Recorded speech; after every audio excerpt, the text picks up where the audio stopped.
지금부터 70년 전 1945년이죠. 1945년 8월 6일 8월 6일 하루 전인 8월 5일에 히로시마 상공에 미국 비행기 편대가 나타났습니다. 이 미국 비행기 편대에서 지상으로, 히로시마 지상으로 많은 그 전단지, 삐라죠, 삐라. 하얀 삐라를 뿌렸습니다. 그래서 많이 뿌렸기 때문에 그 사람들은 다 그 삐라를 볼 수가 있었습니다. 그 삐라의 내용이 이런 내용이었습니다.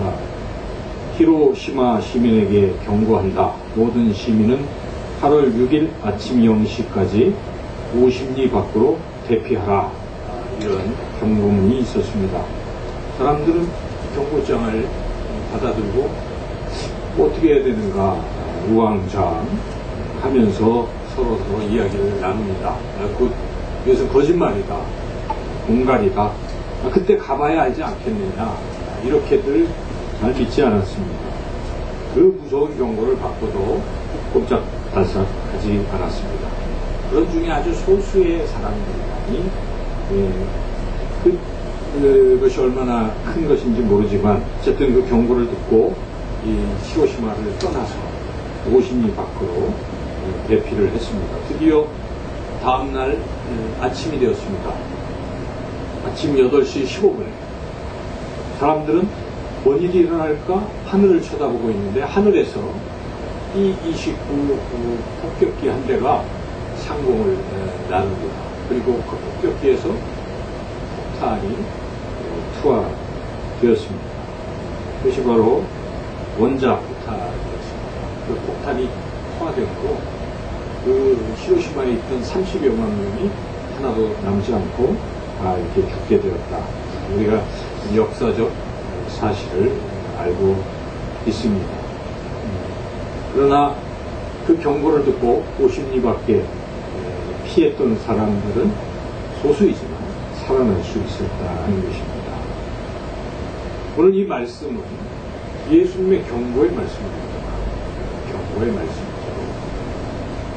그동안 사실 예수님이 경고도 하시고 여러 차례 말씀하셨습니다. 나를 믿으면 우리가 영생을 얻는다. 내가 생명의 떡이다. 그렇게 5장에서 6장에서 말씀했죠. 그리고 7장에서는 뭐라고 말씀하십니까? 누구든지 목마른 자가 있으면 다 내게로 와서 마시라. 그 배에서 생수의 강이 흘러넘칠 것이다. 성령을 가리키는 것이고 그래서 영생을 얻게 될 것이다. 그런 말씀을 하셨습니다. 그리고 이제는 예수님께서 나는 생명의 빛이다. 누구든지 나를 따르면 어둠에 거하지 아니하고 생명의 빛을 얻게 될 것이다. 그리고 공통분모는 생명, 영생이죠. 예수님을 믿으면 영생을 얻을 것이라고 그렇게 계속 말씀하셨습니다. 그러나 유대인들 중에 일부는 믿기도 하지만 대부분은 믿지 않고 있었습니다. 그래서 급기야 우리 예수님께서 이제는 경고의 말씀을 하신 것이죠. 오늘 본문이 바로 그런 경고의 준엄한 말씀인 것입니다. 복음을 아무리 전해도 듣지 않기 때문에 우리 예수님은 복음을 듣지 않고 믿지 아니하면 어떤 일이 벌어질지를 경고하고 있다는 것이죠. 오늘 본문은 그런 예수님의 경고로 시작이 되고 있습니다. 우리 21절 말씀 다 같이 한번 읽겠습니다.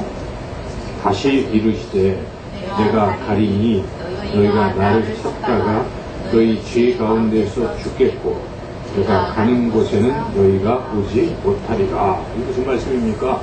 죄 가운데서 죽는다는 것입니다. 그리고 주님이 계신 하나님의 나라에 올 수 없다.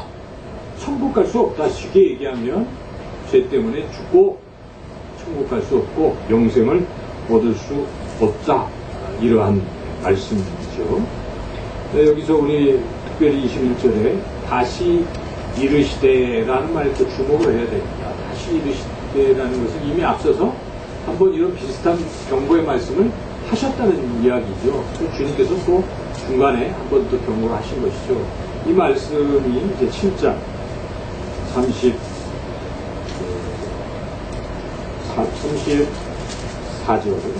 말씀 34절, 35절 말씀이고요. 34절 말씀을 같이 한번 읽어보겠습니다. 7절. 너희가 나를 찾아도 만나지 못하리요. 나 있는 곳에 오지도 못하리라 하시니. 예, 똑같죠. 4절 내용은 그래서 주님 계신 곳에 볼 수 없다라는 그런 경고의 말씀. 예수님을 믿지 아니하면 그렇다 하는 것을 이미 한 차례 말씀하셨는데, 이제는 좀 더 구체적으로 그 상태가 어떤 상태인지, 하나님 나라에 오지 못하는 것 정도가 아니라 죄 가운데서 죽겠고라는 말을 한 번 더 추가하셔서 예수님께서 분엄한 경고를 하신다는 것이죠.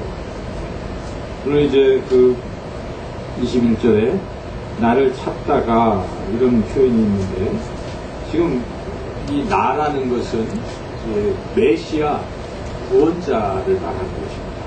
그리스도. 그래서 유대인들은 사실 구원자를 찾고 있는 것입니다.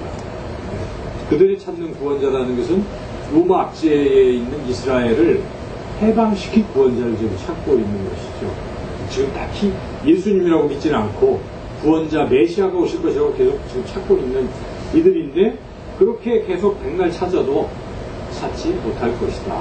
내가 메시아인데 내가 이 땅에 왔는데도 알아보지 못하고 영접하지 않고 나중에 뭘 찾느냐, 이런 말씀인데, 안타깝게도 유대인들은 아직도 그리스도를 찾고 기다리고 있는 것입니다. 그래서 정작 오신 예수님을 알아보지 못하고 믿지 않고 배척하는 유대인들이죠. 예수님이 그렇게 경고를 하고 계시죠. 이렇게 경고를 해주셨는데 이들의 반응이 어떻습니까? 여기 보면 22절, 이어지는 22절 말씀에 이 사람들의 반응이 나오는데 한번 읽어보죠. 22절 시작. 유대인들이 이르되 그가 말하기를 내가 가는 곳에는 너희가 오지 못하리라 하니 그가 자결하려는가? 그러니까 예수님께서 지금 심각하게 경고를 하시는데 경고를 농으로 받고 있는 거예요. 그리고 도리어 예수님은 조롱하며 자기 자살하려고 하는가? 자기 스스로 지옥 가려고 하는가? 뭐 자기네들은 지옥 간다는 생각도 안 하고 지금 죄인이라고 생각도 안 하고 유대인들은 무슨 헛소리를 하는 거야. 이렇게 지금 반응을 하면서 자살하려고 하는가? 이렇게 죽음이라는 것으로 초점을 맞춰서 그 가는 곳이 하나님 나라 뭐 이렇게 생각 안 하고 조롱하고 만나는 것입니다. 왜 이들이 이렇게 예수님 말씀 경고까지 들으면서도 계속 믿지 않고 있을까요? 그 이유가 무엇입니까? 지금 예수님을 단순한 인간으로만 자꾸 생각하기 때문에, 예수님이 하나님의 아들이신데 그런 생각을 안 하고 인간으로 생각하니까 지금 어딘가 간다고 하니까 죽는다 이렇게밖에 생각을 못한다는 것이죠. 우리 믿음이 예수님을 단순한 인간으로 생각해서는 믿음이 생길 수가 없다는 것입니다. 예수님이 그러니까 그 부분을 정정하시면서 다시 경고를 하시는 거예요. 그래서 23절, 24절 상반절까지 한번 같이 또 읽어보겠습니다. 예수께서 이르시되 너희는 아래에서 났고 나는 위에서 났으며 너희는 이 세상에 속하였고 나는 이 세상에 속하지 아니하였느니라. 그러므로 내가 너희에게 말하기를 너희가 너희 죄 가운데서 죽으리라 하였노라. 너희들은 나를 그냥 똑같이 인간으로 같이 취급하지만 아니다. 너희들은 인간이니까 아래에서 땅에서 난 자들이고 나는 하늘에서 내려온 자라는 것입니다. 쉽게 얘기하면 하늘에서 내려온 생명의 떡이라고 이미 말씀하셨죠. 예수님은 하늘에서 위에서 내려온 자니까 그건 무엇입니까? 하나님으로부터 온 자라는 것입니다. 하나님으로부터 보냄받은 자요 하나님의 아들이라 하는 것을 지금 이렇게 표현하고 있는 것입니다. 그러므로 너희들이 나를 단순히 인간으로 생각해서는 이해할 수가 없지만 내가 하나님의 아들이라는 것을 알게 된다면 너희들이 믿을 것이다 이렇게 말씀하시고, 그렇게 했는데도 자꾸 받아들이지 않고 깨닫지 못하고 믿지 아니한다면 죄 가운데서 그냥 죽게 될 것이다 하는 재차 경고의 말씀을 하시는 것이죠. 예수님이 이렇게 반복해서 21절과 24절에서 반복해서 하는 경고의 핵심은 죄 가운데서 죽는다는 사실. 이게 얼마나 무섭고 비참한 것인가를 우리가 생각해 봐야 하겠습니다. 죄 가운데 있으면 어떻게 된다는 말씀입니까? 죽는다는 것입니다. 죄 가운데 계속 있으면 어떻게 됩니까? 죽게 된다는 것입니다. 사도 바울은 뭐라고 말씀합니까? 로마서 6장 23절에 죄의 삭은 사망이라고 말씀합니다. 죄의 결과가 무엇입니까? 사망이라는 것입니다. 야고보도 뭐라고 얘기합니까? 1장 15절에서 욕심이 잉태한 즉 죄를 낳고 죄가 장성한 즉 사망을 낳는다. 결국 죄의 결과는 사망인 것입니다. 죄 가운데 계속 있으면 어떻게 됩니까? 죽는 것입니다. 여러분, 우리가 그렇잖아요. 여러분, 죄를 자꾸 짓고 있잖아요. 우리가 만약에 죄를 져도 죄에 대한 회개도 없고 그 죄를 계속 지면요, 죄는 자꾸 성장하거든요. 죄가 자꾸 자랍니다. 죄가 나를 자꾸 덮어요. 이제 더 이상 뭐 어떤 능력이 없어지는 것입니다. 죄가 자꾸 나를 덮고 커지면요, 계속 죄를 더 짓고 더 나쁜 사람이 되고 더 나쁜 짓을 하고 더 비참하게 된다는 것입니다. 그래서 우리 예수님께서 회개하라고 회개를 촉구하시는 것입니다. 우리 크리스찬들의 가장 힘써야 될 부분은 회개인 것입니다. 자꾸 죄를 감추고 생각도 안 하고 죄인이라고 생각도 안 하고 죄를 자꾸 간직하잖아요. 죄가 죄를 낳는 게 틀림없어요. 제가 늘 그런 비유 드리지만은 이 사람의 마음이 이렇게 마치 견고한 진처럼 될 수가 있어요. 그래서 딱딱하게 죄를 지면 그게 견고한 진이 돼요. 그래서 사탄이 우리와 전쟁을 벌일 때 견고한 진에서 딱 총투기를 대면 우리가 어떻게 됩니까? 이기기 힘들어요. 군인들도 진짜에다 총 떼고 그 속에 숨어 있으면 안 되잖아요. 근데 사탄이 우리를 공격할 수 있는 통로가 뭐냐면 우리의 습관적인 죄거든요. 그 죄를 자꾸 짓고 있으면 거기서 우리를 공격하니까 나는 이 죄를 짓고 회개 안 하고 계속 품고 있는데 엉뚱한 일이 자꾸 벌어지거든요. 그래서 어떤 분이 음란의 죄를 짓고 있는데 회개를 안 하고 있어요. 그러면 이상한 다른 사람을 미워하거나 또 다른 죄를 드러내는 거예요. 자기는 그런 생각도 안 했는데 자꾸 그렇게 되는 것입니다. 그래서 우리가 이 죄는 모양이라도 버리라고 성경은 말씀하고 있습니다. 죄 때문에 신앙이 자라지도 않고 죄 때문에 계속 악해지는 것입니다. 예수님 믿는 사람도 예외가 없습니다. 죄를 회개하지 아니하면 그렇다는 것입니다. 그래서 죄가 얼마나 무서운 것인가를 우리가 잘 알아야 됩니다. 그대로 두면 방치하면 안 된다. 그래서 깊이 깨달아요. 예수님께서 죄 가운데 그대로 있으면 뭐 한다고요? 죽으리라 하는 것입니다. 죄 가운데서 우리가 벗어나야 된다는 것이죠. 벗어나지 않고 계속 죄 가운데 있으면 죄의 결과는 결국 무엇이라고 말씀했습니까? 사망, 죽음이라는 것인데요. 죽음은 더욱 비참한 것입니다. 죽는다는 것이 무엇입니까? 그래서 우리가 떠오르는 것은 육신이 죽는 것을 생각하죠. 죽는다 그러면. 육신이 죽는다는 것도 얼마나 무서운 일인데 여러분 지금 당장 내가 이 시각에 죽는다고 생각하면 어떻습니까? 두렵지 않습니까? 두렵고 싫죠. 죽는 거 기뻐할 사람이 어디 있겠어요? 죽음이라는 것은 두려운 것이요. 왜 죽음이 두렵습니까? 가장 두려운 것은 사람들과의 이별이기 때문에 그렇습니다. 내가 사랑하는 사람들, 가족, 만나던 그리운 사람들을 어떻게 합니까? 이제 못 만나는 겁니다. 죽으면 만날 수 있습니까? 끝나는 것이죠. 그래서 죽음의 가장 아픔은 이별에 있죠. 물론 어떤 사람은 다 볼보기 싫다, 그냥 떠나자 이렇게 생각하는 사람도 있을지 모르겠어요. 그래서 죽음을 택하는 사람들도 간혹 있겠지만 대다수의 사람들은 다 이렇게 사회적으로 살아가고 있기 때문에 누군가의 관계 속에서 그것을 이제 관계가 다 끊어진다고 생각하면 참 슬픈 일이고 비참한 것이죠. 죽음은 그래서 비참한 것이죠. 그런데 이런 육신의 죽음만 있는 게 아니잖아요. 뭐가 또 있습니까? 영혼의 죽음이 있다는 것입니다. 영혼이 죽으면 하나님과의 관계가 끊어지는 걸 말하는 것입니다. 육신의 죽음은 인간적인 관계의 끊어짐이라고 하지만 영혼의 죽음은 하나님과 관계가 끊어지는 것입니다. 어떤 사람은 하나님을 별로 좋아하지 않고 하나님을 믿지 않는 사람들은 뭐 하나님과 관계가 끊어지는 것을 대수롭지 않게 생각할 수도 있지만요. 그렇지 않습니다.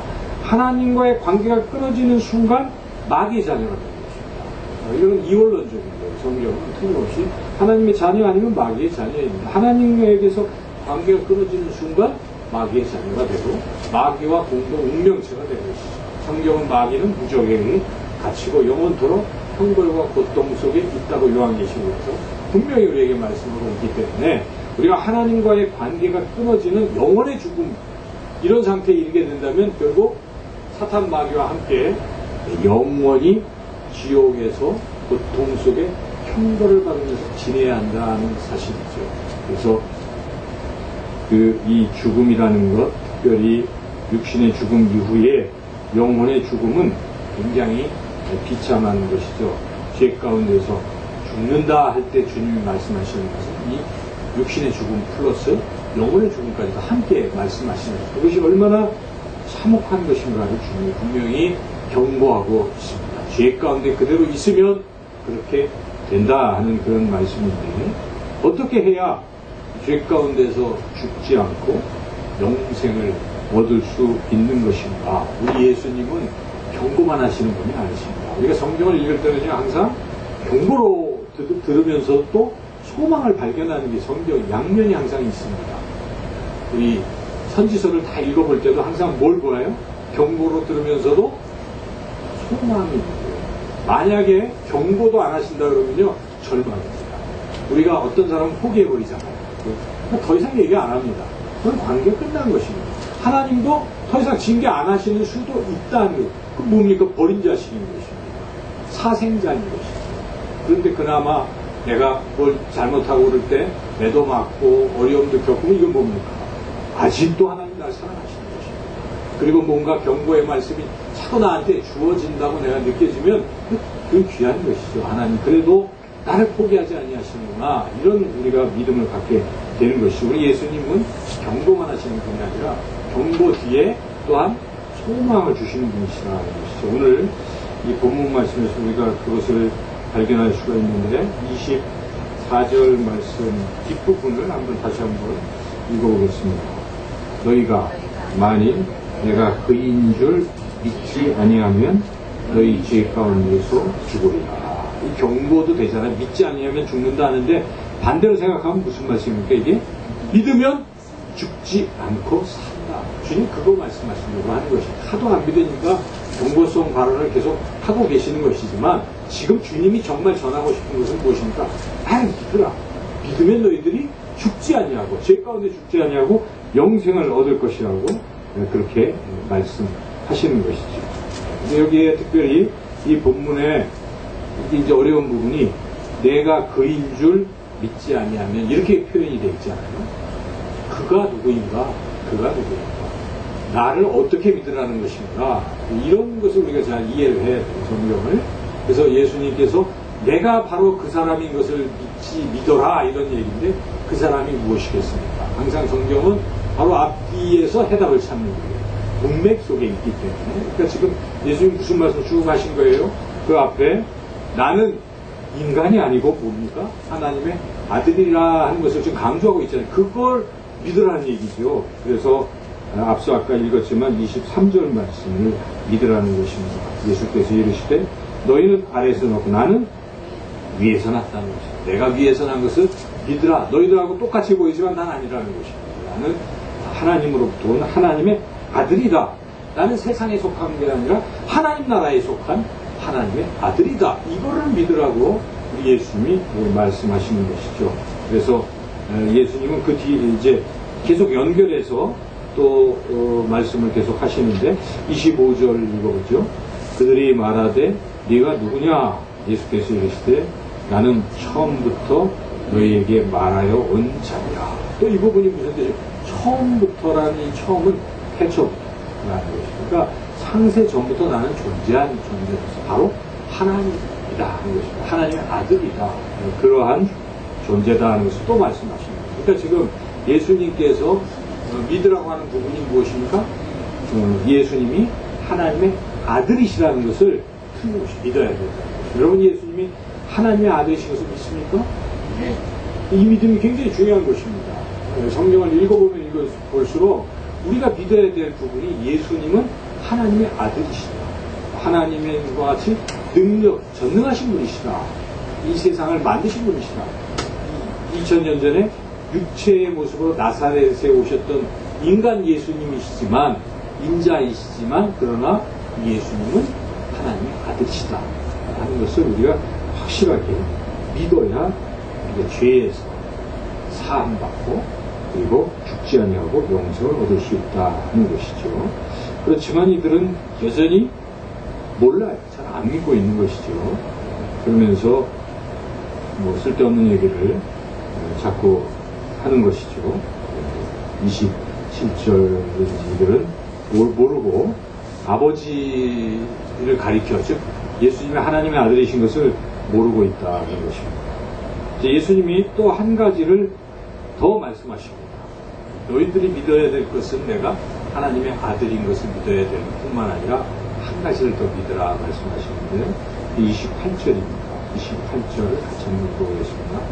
이 예수께서 이르시되 너희가 인자를 든 후에 내가 그인 줄을 알고 또 내가 스스로 아는 것도 하지 않고 오직 아버지께서 가르치신 대로 이런 것을 말하는 줄도 알리라. 여기에 이제 핵심이 인자를 든 후에, 이게 참 어려운 말이죠. 인자를 든다. 누가 든다는 것이면 너희가 인자를 든다. 이 앞에 요한복음 우리가 3장 15절 보면은 예수님이 어디에 높이 달립니까? 장대에 높이 달리고 이제 그 얘기가 연결이 되고 있습니다. 이것은 바로 십자가를 말하는 것입니다. 너희들이 나를 십자가에 못 박은 그 사건, 이런 사건과 그리고 인자가 들림을 받았다는 부분은 또 영광스럽다는 부분이기 때문에 이것은 십자가와 더불어 예수님의 그 부활하심도 같이 말씀하고 있는 것이죠. 그래서 십자가 부활에 대해서 예수님이 지금 말씀하시고 있는 것입니다. 바로 이러한 사건들이 있은 후에 드디어 너희들이 내가 구원자 메시아 그리스도인 것을 믿게 될 수 있다, 이런 말씀이니까 곧 그걸 믿으라는 것입니다. 쉽게 얘기하면 우리 예수님께서 십자가에서 죽으셔서 우리의 죄를 다 짊어지시고 죽으신 사실과 그리고 다시 부활하셔서 우리에게 다시 부활의 소망을 주시고 영생의 그런 것을 주시는 것이죠. 그래서 죄사함과 영생, 십자가 부활로서 주시는 거예요. 그 예수님을 믿으라 하는 것입니다. 하나님의 아들이시오 구원자이시다는 것을 분명히 믿으라, 이렇게 주님께서 말씀하신 것이죠. 그런데 이렇게 주님이 경고도 하시면서 말씀을 하셨을 때에 반응은 항상 두 가지로 나타나요. 여기에 이 사람들은 이 말씀을 듣고 어떻게 했습니까? 여기 있는 여러분들과 같이 어떻게 하셨습니까? 30절 같이 읽어보겠습니다. 이 말씀을 하시면 많은 사람이 그러니까 이들이 믿은 것은 무엇 때문에 믿었습니까? 예수님의 말씀을 들었기 때문에 믿은 것이죠. 이 믿음이 굉장히 귀한 믿음이에요. 그럼 말씀을 듣고 믿는 믿음이 귀한 믿음이에요. 그 전에 또 일부 사람들이 예수님을 믿었습니다. 어떻게 해서 믿었습니까? 그 믿음 부분이 7장 31절인데 한번 읽어볼까요? 7장 31절 시작. 무리 중에 많은 사람이 예수를 믿고 말하되 그리스도께서 오실 자라도 그 행하실 표적이 이 사람이 행한 것보다 더 많으랴. 왜 믿었습니까? 표적 때문에. 그렇죠. 그래서 이 믿음의 단계가 있어요. 그냥 내 삶에서 막 기적적인 일이 막 일어나면 믿잖아요, 사람들이. 그렇죠. 믿긴다 하고 믿는데 기적적인 일이 안 일어날지라도 하나님 말씀을 듣고 여러분들이 듣고 말씀을 듣고 믿는 사람들도 있어요. 그렇죠. 여러분들 그런 분들 아니십니까? 이렇게 듣고 믿는 거, 이거 참 귀한 믿음이에요. 나중에 요한복음 끝부분에 가면은 도마에게 말씀하시는, 너는 꼭 봐야, 내 손가락에 뭘 넣어봐야 믿겠냐? 그러면서 말씀하시잖아요. 보지 않고 믿는 믿음이 더 큰 믿음이라 말씀하시는 것이죠. 그래서 표적 보고 믿는 믿음은 누구나 믿을 수 있습니다. 표적 봤는데요. 근데 그것보다 더 중요한 것은 보이지 않아도 믿는 믿음이 보이는 것의 실상이요. 그게 귀한 믿음인 것이죠. 오직 하나님의 말씀을 굳건하게 믿는 믿음을 갖는 것이 소중하다. 그래서 우리가 깨달을 수가 있는데 어떤 사람들은 아무리 들어도 들은 말씀을 잘 안 믿는다는 것이죠. 저는 여러분들이 하나님 말씀을 참 잘 들으신다고 생각해요. 그렇죠. 여러분 하나님 말씀 잘 들으시죠? 네. 듣고 믿으십니까? 네. 그런데 이런 경우가 있는 것 같아요. 듣는 건 다 듣는데 믿는 데서 좀 달라질 수가 있다는 것입니다. 사람들이. 아예 뭐 안 듣는 것은 할 수 없어요. 그런데 들었는데도 잘 믿기지 않는다면 우리가 그 이유가 무엇인가를 좀 잘 생각해 봐야 하겠습니다. 이 이유를 우리가 잘 알려면 예수님이 하신 비유 말씀을 생각하시면 정확히 이유를 알 수가 있어요. 들어도 왜 안 믿을까? 예수님이 밭을 4가지로 설명하시잖아요. 마가복음 4장에 보면 씨 뿌리는 비유가 있습니다. 뭐가 있습니까? 첫째, 길가가 있죠. 두 번째는 얕은 돌밭. 세 번째는 가시떨기 앞. 네 번째는 옥토, 좋은 땅. 이렇게 4가지가 있죠. 그런데 열매를 맺는 것은 좋은 땅입니다. 근데 열매 없는 나무는 찍혀서 불에 던져질 것이라고 또 같이 말씀하시죠. 마태복음에. 이 얘기는 마가복음도 그렇고 무슨 말씀입니까? 열매를 맺어야 하나님 나라 들어갈 수 있다는 것입니다. 그러므로 길가 또 얕은 돌밭 가시떨기는 하나님 나라 못 들어간다는 얘기입니다. 주님이 하신 말씀 그대로 깨달아보면 무엇입니까?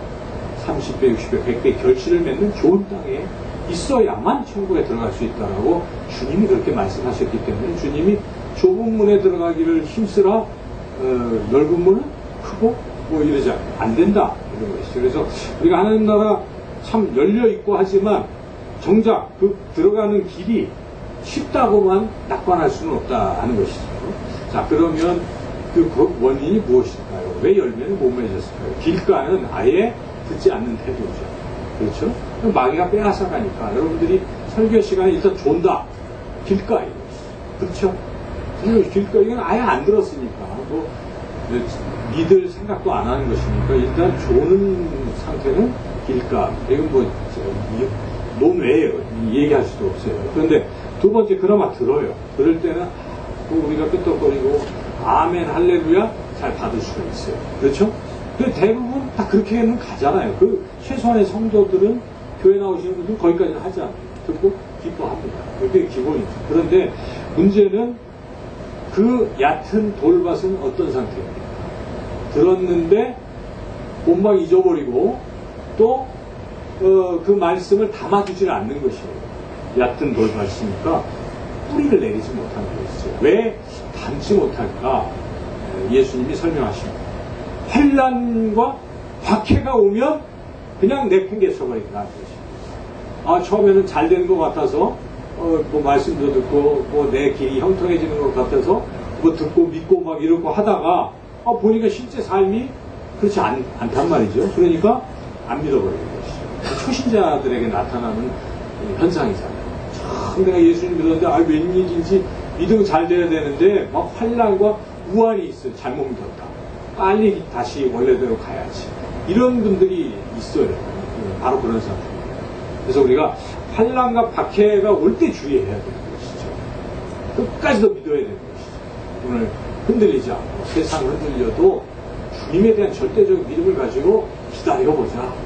때가 되면 하나님 반드시 좋은 것을 주신다. 이렇게 해서 인내를 해야 되는데 인내를 안 하고 그 말씀을 믿지 아니하고 환난에 져버리는 그런 상태는 우리가 믿는다고 말하기가 어렵습니다. 세 번째는 무엇입니까? 가시떨기예요. 이거는 말씀도 받아들이고 간직도 해요. 그런데 열매가 안 나타나요. 성장이 안 되는 것입니다. 10년 전의 신앙이나 지금 신앙이나 똑같아요. 오히려 성장은커녕 퇴보하는 수도 있다는 것이죠. 이런 마음의 밭은 왜 그럴까 하는 걸 생각해봐야 되는 것이죠. 예수님이 설명하십니다. 가시떨기에 있는 것은 세상의 염려, 또 재물에 대한 욕심, 이런 거에 끌려서 그냥 이 말씀을 최우선에 안 두고 자꾸 다음 순서로 두다 보면은 정작 말씀이 내 안에서 결실을 못 맺게 된다 하는 것이 참 중요한 태도죠. 좋은 땅은 무엇입니까? 말씀을 그냥 받아들이고 말씀대로 듣고 행하고 실천하고 들은 말씀대로 어찌하든지 살려고 애를 쓰는 사람들은 변화의 역사가 일어나고 말씀의 역사에서 그 삶의 풍성함이 넘치도록 드러나는 것입니다. 그것이 신앙의 원리인데 우리가 듣기는 잘 듣는데 이렇게 결국 요약한다면 세상에 대한 관심이 너무 크면 열매가 되는 것입니다. 세상에 대한 관심이 큰 사람들은 말씀을 잘 안 믿게 되고 세상을 믿게 되고 오히려. 그래서 우리가 세상 것보다 하나님 것을 더 신뢰하고 이렇게 할 때 이제 믿음이 더 성장하고 그렇다는 것이죠. 오늘 말씀 다시 한번 정리해 보자면 우리가 세상 일에 빠지지 말고 자꾸 주님 말씀을 더 경청하시고 그 말씀대로 행하고 나가면 믿음이 점점 커질 것입니다. 바로 그 믿음으로 우리가 죄사함을 받는 것이고 그리고 예수님께서 가시는 그 하나님 나라에 우리도 영원토록 함께 사는 영생을 누리게 될 줄로 믿습니다. 모두가 그런 신앙 가지시고 주님의 이름으로 축원합니다. 하나님 감사합니다. 우리의 마음밭이 옥토가 되어서 주님 그렇게 경고까지도 하시고 생명의 귀한 말씀을 들려주실 때 잘 들어서 또 믿어서 우리가 이 땅에서도 형통하며 또 하나님 나라 백성으로 우리가 갈 수 있도록 인도해 주시기를 원하옵고 예수님의 이름으로 기도드리옵나이다.